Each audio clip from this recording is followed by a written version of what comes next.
Okay, so this next example is going to involve both formulas, but we're going to see, based on the size of the principal, P, we're going to see quite the change in dollar values. So the national debt is approximately $8 trillion. So the first correction, the national debt is much more than $8 trillion, but we're going to go with this. This is an older problem, so that's why the numbers are off. If Uncle Sam paid 5% annual interest compounded continuously on that debt, then what amount of interest would he pay for one day? How much could he have saved if he paid 5% annual interest compounded daily? So we have our principal of 8 trillion, so we're going to need a lot of zeros. So there's 8 trillion. So we got our ones, period, thousands, millions, billions, and then trillions. So we're good. And then we got E to the R, which is 5%. So we got to write that as a decimal. And then we need 1 day. Now remember, T is in years. So we got to make sure we change 1 day into a fraction of years. So if we use 365,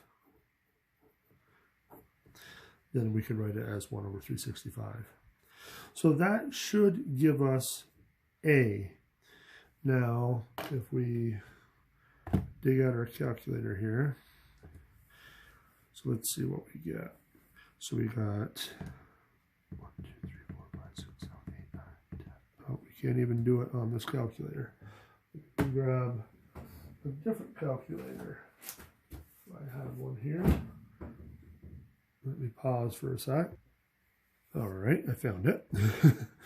So if we use the graphing calculator, we should be able to get it all in here. So 8, 1, 2, 3, 4, 5, 6, 7, 8, 9, 10, 11, 12. So there's our principal. So now we need our E raised to the 0.05 times, or excuse me, we might as well just say divided by 365. So that's all in the exponent, so that should be accurate. So now they're putting it in scientific notation, which is fine. So this would give us 8001095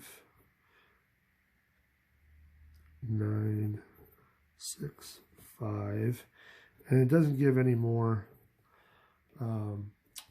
decimals after that. So it looks like this is going to be our final balance. So remember, this is the final balance. So if we want just the interest, we need to subtract the principal from that.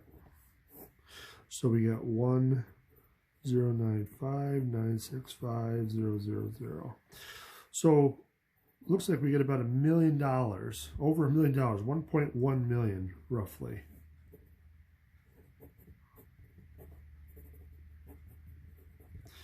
And that's in 1 day. And that's with an $8 trillion deficit. If we had 20 trillion, which is about what it is now, that's going to be much higher after 1 day.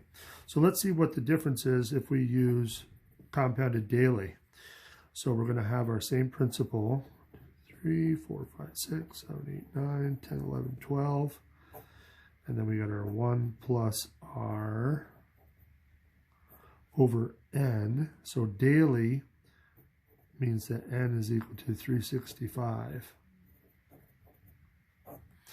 And then we got NT. So N is 365, and our T is still the same, 1 over 365. So let's see what that gives us. Bring out the big boy. So 1, 2, 3, 4, 5, 6, 7, 8, 9, 10, 11, 12 times 1 plus 0.05 divided by 365.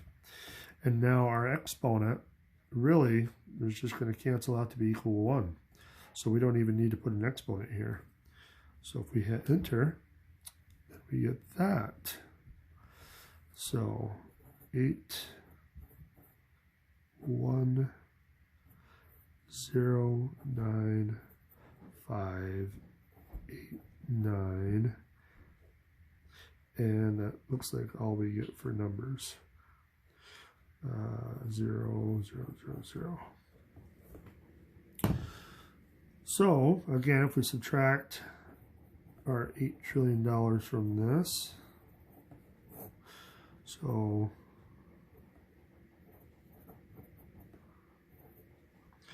and I think I made a mistake earlier. This is not million, this is billion.